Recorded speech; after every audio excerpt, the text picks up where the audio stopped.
Selamat jumpa dalam kasih Kristus. Kita berjumpa lagi dalam pembelajaran pendidikan agama Katolik dan budi pekerti. Nah, bagaimana kabar Ananda sekalian? Ibu berharap semua Ananda tetap dalam keadaan sehat dan tetap semangat mengikuti PJJ kita. Sebelum kita melanjutkan pembelajaran kita hari ini, terlebih dahulu kita siapkan hati kita berdoa. Dalam nama Bapa dan Putra dan Roh Kudus, amin. Ya Allah, pencipta alam semesta, hanya kepadamu-lah segala ciptaan bersembah sujud dan berbakti. Engkau mengenal setiap hati, dan melalui berbagai cara, Engkau mewahyukan diri kepada mereka. Kami bersyukur kepadamu atas begitu banyak orang yang dengan tulus mencari keselamatan. Kami bersyukur pula atas agama-agama yang dapat menuntun para penganutnya sampai kepadamu. Sebab hanya Engkaulah satu-satunya sumber keselamatan. Engkaulah tujuan hidup manusia. Kami bersyukur atas begitu banyak tokoh agama yang menjadi panutan dalam berbakti kepadamu dan dalam mengasihi sesama manusia. Kami mohon ya Bapa, semoga Engkau berkenan mengembangkan semangat kerukunan antar umat beragama. Jauhkanlah dari kami sikap merendahkan penganut agama lain. Semoga semua orang sungguh menghayati dan mengamalkan ajaran imannya dan hidup dengan bertakwa. Bantulah para pemuka agama agar tekun meneladani dan mengajak umatnya untuk menghormati, mengasihi, menghargai penganut agama lain, dan saling mengakui adanya perbedaan antar agama. Kami mendoakan pula orang-orang yang tidak masuk dalam agama manapun, tetapi sungguh percaya akan Dikau, Allah yang Esa. Hanya Engkaulah sendiri yang mengenal iman mereka. Terangilah mereka ini, dan bimbinglah agar sampai pada jalan keselamatan. Ini semua kami mohon kepadamu dengan pengantaraan Tuhan kami, Yesus Kristus. Amin. Dalam nama Bapa dan Putra dan Roh Kudus. Amin.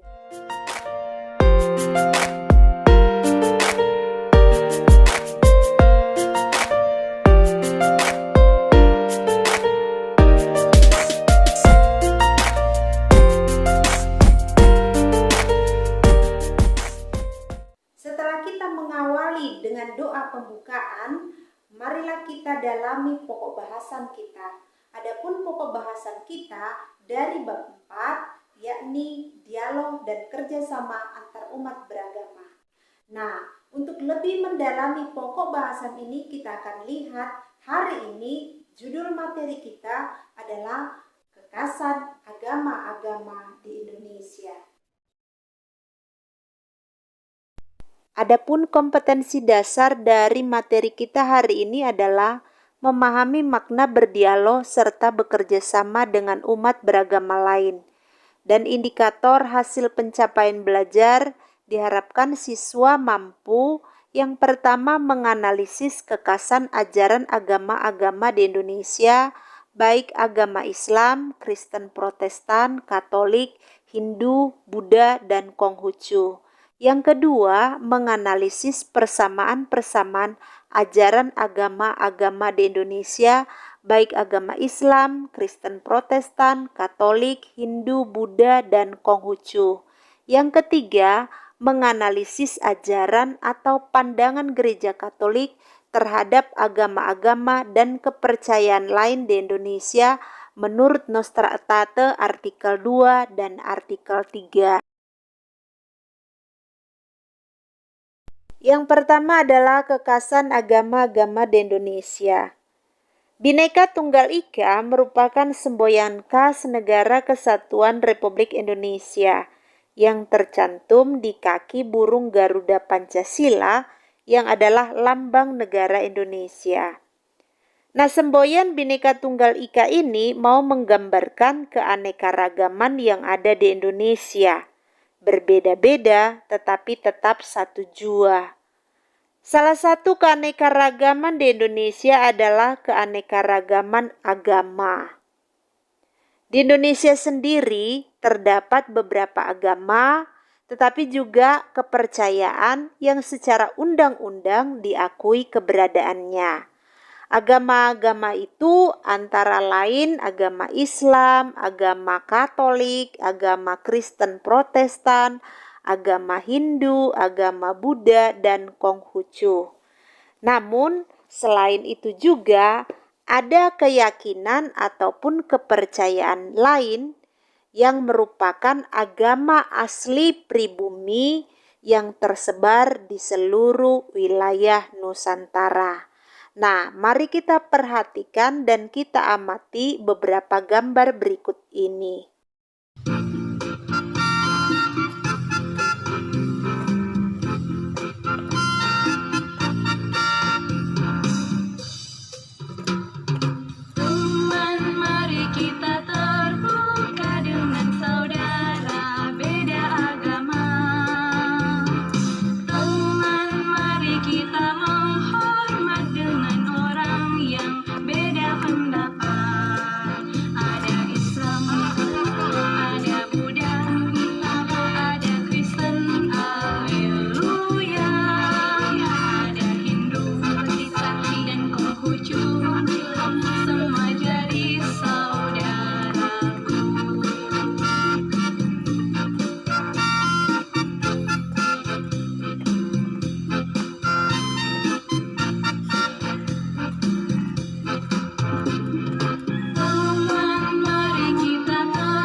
Setelah kita mengamati beberapa gambar tadi, kita bisa melihat ada gambar rumah ibadat dari masing-masing agama yang ada di Indonesia.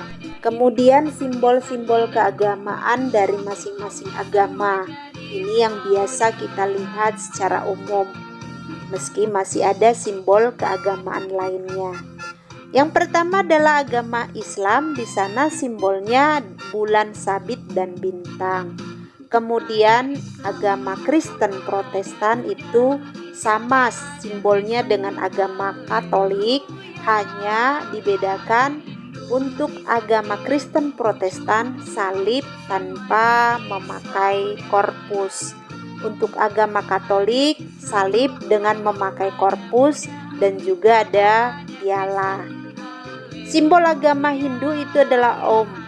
Ini adalah aksara suci yang selalu diucapkan umat Hindu setiap kali mereka melakukan sembahyang. Lalu simbol agama Buddha adalah arca Buddha Siddhartha Gautama, dan ini sekaligus juga pendiri dari agama Buddha. Kemudian simbol agama Konghucu itu adalah genta rohani, dan juga ada simbol Yin dan Yang. Kita akan mendalami masing-masing agama yang ada di Indonesia. Yang pertama adalah agama Kristen. Bagaimana sejarah singkat pemisahan gereja Katolik dengan gereja Protestan? A itu gereja Lutheran. Jadi keadaan gereja pada abad ke-16 itu mengalami pasang surut atau terjadi kemerosotan moral yang sangat memprihatinkan. Jadi pada saat itu gereja sungguh-sungguh dalam masa kesuraman. Hal ini terjadi karena gereja terlalu jauh terlibat dalam banyak urusan duniawi. Pada saat itu Paus menjadi sangat berkuasa dan memegang supremasi baik itu urusan gereja maupun kenegaraan. Sehingga Paus tampil sebagai penguasa tunggal yang cenderung bersikap otoriter. Nah, sebagaimana pemilihan presiden ataupun kepala daerah di Indonesia selalu diwarnai dengan politik uang. Begitu juga situasi pada saat pemilihan Paus Alexander ke-6 dan Paus Leo ke-9. Juga diwarnai kasus money politik. Maka komersialisasi jabatan gereja itu dipertontonkan secara terbuka. Maka banyak pejabat gereja menjadi pangeran duniawi sehingga melalaikan tugas rohani mereka. Banyak imam-imam paroki pada saat itu tidak terdidik, hanya mencari kesenangan masing-masing atau hedonistis, bodoh, tidak mampu berkhotbah, dan juga tidak mampu mengajar umat. Nah, keadaan semacam ini terjadi dalam kurun yang cukup lama. Teologi skolastik pada saat itu menjadi mandul dan masalah ajaran gereja atau dogmatis itu dianggap sebagai perdebatan tentang hal sepele antara aneka aliran teologis. Sehingga banyak persoalan teologi pada saat itu mengambang dan tidak pasti. Banyak kebiasaan dalam umat belum seragam. Iman pada saat itu bercampur tahayul. Kesalehan hidup itu berbaur dengan kepentingan duniawi. Dan kegiatan agama itu seringkali dianggap sebagai sebuah rutinitas sosial sehari-hari. Serta mencampur adukan hal-hal yang profan dengan hal-hal yang suci ataupun sakral. Dalam situasi seperti ini, banyak orang merasa terpanggil untuk memperbarui gereja, namun tidak ditanggapi. Nah, saat itu tampillah Martin Luther. Luther mula-mula menyerang masalah penjualan indulgensi, yaitu orang dapat menghapus dosanya dengan cara memberikan sejumlah uang kepada gereja. Martin Luther yang pada saat itu sebagai seorang imam ataupun pastor membela beberapa pandangan baru, khususnya ajaran tentang pembenaran hanya karena iman atau yang sering dikenal dengan istilah sola fides. Luther sendiri menyerang wewenang Paus dan menolak beberapa ajaran teologi sebelumnya dengan bertumpu hanya pada Alkitab sesuai dengan tafsirannya sendiri. Pada dasarnya, Luther tidak menginginkan perpecahan dalam gereja. Ia hanya ingin memelopori pembaharuan dalam gereja. Tetapi akhirnya ia terseret oleh arus yang disebabkan oleh rasa tidak puas dalam umat yang pada saat itu mendambakan pembaharuan yang bentuknya kurang jelas. Maka ajaran-ajaran para teolog yang mendukung perbuatan-perbuatan saleh mulai diragukan oleh Luther.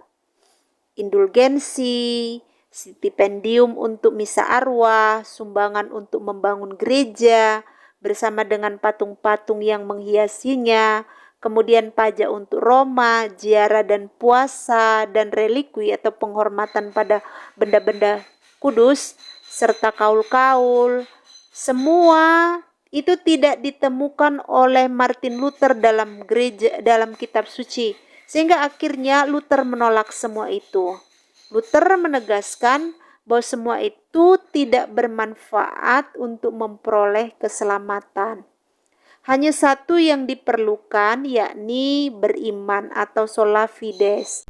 Orang yang percaya dibenarkan Allah tanpa mengindahkan perbuatan baik manusia atau sola gratia. Dengan sendirinya, orang yang dibenarkan itu akan berbuat baik dengan bebas dan tenang, bukan karena cemas akan keselamatannya. Jadi rasa lega membuat orang tertarik kepada khotbah Luther yang disebarluaskan ke seluruh Jerman. Nah, sola fides atau fides ex audito, hanya iman dan iman karena mendengar, itu sudah cukup untuk menjamin keselamatan. Maka 7 sakramen tidak penting lagi. Selibat itu tidak berguna dan hidup membiara tidak berarti. Semuanya itu buatan paus dan untuk mengejar kuasa dan uang. Maka imam, biarawan, dan suster pada saat itu berbondong-bondong meninggalkan biara mereka masing-masing. Luther juga didukung oleh banyak kelompok dengan alasan berbeda-beda. Misalnya para bangsawan yang mengingini milik biara, warga kota yang mendambakan kebebasan berpikir, para petani yang ingin lepas dari kerja rodi dan pajak, para nasionalis yang membenci privilege Roma, para humanis yang ingin membuang kungkungan teologi skolastik, pemerintah kota-kota kerajaan yang mencium kesempatan memperluas wewenang mereka di kota. Jadi Luther pada saat itu tampil sebagai pahlawan pembebasan. Ia disambut dengan antusias. Akhirnya pembaharuan sungguh-sungguh dimulai juga saat itu. Mula-mula Roma kurang menyadari apa yang terjadi, kemudian bereaksi salah sehingga tidak mampu mengarahkannya lagi. Banyak hal baru dimulai, namun tidak jarang merupakan perusakan yang lama saja. Bukan reformasi gereja yang lama, tetapi orang sudah menunggu terlalu lama. Mereka tidak sabar lagi. Komunikasi Luther oleh Paus Leo ke-10 tahun 1520 dan pengucilan oleh Kaisar tahun 1523 tidak dapat membendung gerakan ini. Roma tidak memahami reaksi dahsyat di Jerman dan masih lama bertindak seperti pada abad-abad sebelumnya. Luther juga menyerang umat yang setia kepada Paus. Tuntutannya semakin radikal. Persatuan gereja tidak dicari lagi, bahkan diboikot. Para bangsawan yang mendukungnya tidak tertarik pada persatuan kembali, karena antara lain milik gereja nih yang mereka rampas tidak mau mereka kembalikan. Unsur keagamaan, politis, dan pribadi di kedua belah pihak menyulitkan persatuan kembali. Reformasi selesai, umat akhirnya terpecah belah ke dalam kelompok Katolik, Lutheran, Calvinis, Anglikan, dan sebagainya. B. Gereja Calvinis.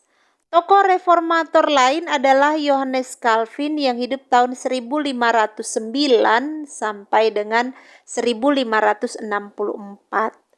Tokoh ini tidak jauh berbeda dengan Martin Luther. Ia juga ingin memperbarui gereja dalam terang Injil. Maka Yohanes Calvin dalam bukunya yang berjudul Institutio Christianae Religionis menggambarkan gereja dalam 2 dimensi, yakni gereja sebagai persekutuan orang-orang yang terpilih sejak awal dunia yang hanya dikenal oleh Allah, dan gereja sebagai kumpulan mereka yang dalam keterbatasannya di dunia mengaku diri sebagai penganut Kristus dengan ciri-ciri pewartaan Injil dan pelayanan sakramen-sakramen. Maka pengaturan gereja ditentukan oleh struktur 4 jabatan, yakni pastor, pengajar, diakon, dan penatua. C. Anglikan. Anglikanisme bermula pada pemerintahan Raja Henry ke-7 yang hidup tahun 1509 sampai dengan 1547. Di Inggris sendiri, Raja Henry ke-7 itu menobatkan dirinya sebagai kepala gereja karena pada saat itu Paus di Roma menolak perceraiannya. Jadi Anglikanisme menyerap pengaruh reformasi, namun tetap mempertahankan beberapa corak gereja Katolik, seperti uskup, imam, diakon. Sehingga di gereja Anglikan ini berkembang warna yang khas. D. Gereja Katolik. Reaksi dari Gereja Katolik Roma atas gerakan reformasi ini adalah kontrareformasi atau gerakan pembaharuan Katolik. Gerakan pembaharuan ini dimulai dengan menyelenggarakan Konsili Trente tahun 1545 sampai dengan 1563. Gereja Katolik pada saat itu berusaha untuk menyingkirkan kesesatan-kesesatan dalam gereja dan menjaga kemurnian Injil. Jadi jelas konsili menegaskan posisi Katolik dalam hal-hal yang disangkal oleh pihak reformasi, yakni soal kitab suci, soal tradisi, penafsiran kitab suci, pembenaran, jumlah sakramen-sakramen, korban misa, imamat, dan tahbisan, pembedaan imam dan awam. Jadi Konsili Trente dan sesudahnya menekankan bahwa gereja itu sebagai penjaga iman yang benar dan utuh dengan ditandainya adanya sakramen-sakramen, khususnya sakramen Ekaristi yang dirayakan sebagai korban sejati dan puncak dari seluruh perayaan. Nah, gereja bercorak hierarkis dilengkapi dengan jabatan-jabatan gerejani dan imamat yang berwenang khusus dalam hal merayakan Ekaristi dan melayani pengakuan dosa. Jadi gereja adalah kelihatan dan ini menjadi jelas dalam lembaga kepausan sebagai puncaknya. Gereja mewujudkan diri sebagai persekutuan para kudus lewat penghormatan para kudus. Gereja menghormati tradisi.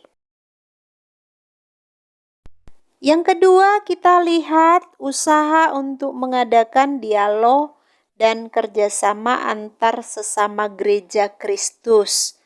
Nah, ini berkaitan dengan apa yang dikatakan oleh Konsili Vatikan II di dalam dekretnya tentang ekumenis. Di sana dikatakan bahwa sekarang ini atas dorongan rahmat Roh Kudus di cukup banyak daerah berlangsung banyak usaha berupa doa, pewartaan, dan kegiatan untuk menuju ke arah kepenuhan kesatuan yang dikehendaki oleh Yesus Kristus. Maka konsili suci itu mengundang segenap umat Katolik untuk mampu mengenali tanda-tanda zaman dan sekaligus diharapkan agar aktif berperan serta dalam kegiatan ekumenis. Apa itu gerakan ekumenis? Gerakan ekumenis itu adalah kegiatan-kegiatan ataupun usaha-usaha untuk menanggapi bermacam-macam kebutuhan gereja dan berbagai situasi yang diadakan dan ditujukan untuk mendukung kesatuan umat Kristiani. Caranya bagaimana? Caranya yang pertama, menghindari kata-kata, penilaian-penilaian, serta tindakan-tindakan yang ditinjau dari sudut keadilan dan juga kebenaran tidak cocok dengan situasi saudara-saudari kita yang terpisah yang akan mempersukar hubungan dengan mereka. Yang kedua, dalam pertemuan umat Kristen di berbagai gereja atau jemaat yang diselenggarakan dalam suasana keagamaan, dialog antara para pakar yang kaya informasi itu akan memberi ruang kepada masing-masing peserta untuk secara lebih mendalam menguraikan ajaran persekutuannya dan dengan jelas menyajikan corak cirinya. Maka melalui dialog tersebut, semua peserta akan memperoleh pengertian yang lebih cermat tentang ajaran dan peri hidup setiap gereja, serta penghargaan yang lebih sesuai dengan kenyataan. Selain itu, gereja-gereja juga dapat menggalang kerjasama yang lebih luas lingkupnya melalui aneka usaha demi kesejahteraan umum menurut tuntutan setiap suara hati Kristen, jika memungkinkan mereka bertemu dalam doa sehati sejiwa.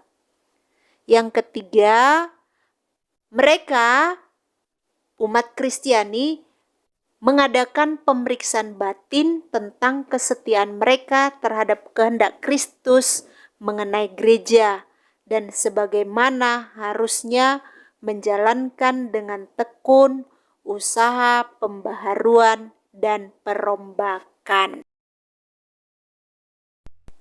Apabila semua usaha yang dilaksanakan dengan bijak dan sabar di bawah pengawasan para gembala, ini akan membantu terwujudnya nilai-nilai keadilan dan kebenaran, kerukunan, kerjasama, semangat persaudaraan, dan juga persatuan. Nah, lambat laun, akhirnya terwujudlah persekutuan gerejawi yang sempurna. Dan semua orang Kristiani itu dalam satu perayaan Ekaristi dihimpun membentuk kesatuan gereja yang satu dan tunggal. Kesatuan itulah yang sejak semula dianugerahkan oleh Kristus kepada gerejanya. Kita percaya bahwa kesatuan itu tetap lestari dalam gereja Katolik dan berharap agar kesatuan itu dari hari ke hari bertambah erat sampai kepenuhan zaman. Dalam kegiatan ekumenis itu hendaknya umat Katolik diharapkan tanpa ragu-ragu menunjukkan perhatian sepenuhnya terhadap saudara-saudari kita yang terpisah dengan cara mendoakan mereka, bertukar pandangan tentang hal ihwal gereja dengan mereka, dan mengambil langkah-langkah pendekatan dengan mereka. Tapi satu hal yang harus dilakukan umat Katolik sendiri itu adalah memperbarui kehidupan keluarga, supaya peri hidupnya itu memberi kesaksian lebih. Walaupun gereja Katolik itu diperkaya dengan segala kebenaran yang diwahyukan oleh Allah dan semua upaya rahmat, jika umatnya belum menghayati sepenuhnya sebagaimana mestinya, maka wajah gereja kurang bersinar terang bagi saudara-saudari kita yang tercerai dari kita dan juga bagi seluruh dunia. Dan ini juga akan berdampak pada pertumbuhan kerajaan Allah akan mengalami hambatan. Karena itu diharapkan segenap umat Katolik itu wajib menuju kesempurnaan Kristiani. Dan menurut situasi masing-masing mengusahakan agar gereja dari hari ke hari makin dibersihkan dan diperbarui sampai Kristus menempatkannya di hadapan dirinya penuh kemuliaan tanpa cacat atau kerut. Dengan memelihara kesatuan gereja-gereja sesuai dengan tugas dan kewajiban masing-masing, baik dalam aneka bentuk hidup rohani dan juga tertib gerejawi, maupun dalam bermacam-macam tata upacara liturgi, mengembangkan refleksi teologis tentang kebenaran yang diwahyukan, ini tetap memupuk kebebasan yang sewajarnya dalam kasih, maka mereka akan semakin menampilkan ciri Katolik sekaligus apostolik gereja dalam arti yang sesungguhnya. Nah, umat Katolik perlu dengan gembira mengakui dan menghargai nilai-nilai Kristiani yang bersumber pada pusaka warisan bersama yang terdapat pada saudara-saudari kita yang tercerai dari kita. Layak kita akui kekayaan Kristus serta kuasanya yang berkarya dalam kehidupan orang-orang yang memberi kesaksian akan Kristus. Apa yang dilaksanakan oleh rahmat Roh Kudus di antara saudara-saudari kita yang terpisah, ini dapat membantu kita untuk membangun diri. Segala sesuatu yang bersifat Kristiani itu tidak pernah berlawanan dengan nilai-nilai iman yang sejati. Bahkan dapat membantu mencapai secara lebih sempurna misteri Kristus dan gereja sendiri. Nah, bagi gereja, perpecahan umat Kristen itu merupakan halangan untuk mewujudkan secara nyata kepenuhan ciri Katoliknya dalam diri putra-putrinya. Maka konsili melihat bahwa peran serta umat Katolik dalam gerakan ekumenis makin intensif, sehingga dianjurkan agar para uskup dimanapun juga selalu mendukung mereka secara intensif dan membimbing dengan bijaksana. Ini diambil dari Unitatis Redintegratio artikel 4 atau dekrit tentang ekumenis. Kita sudah mendalami materi kita hari ini, kekasan agama-agama di Indonesia, salah satunya agama Kristen Protestan. Maka untuk semakin memahami materi ini, Ananda dipersilakan untuk mengerjakan tugas yang sudah tersedia. Demikian pembelajaran kita hari ini. Kita bertemu dalam pembelajaran berikutnya. Selamat belajar. Shalom.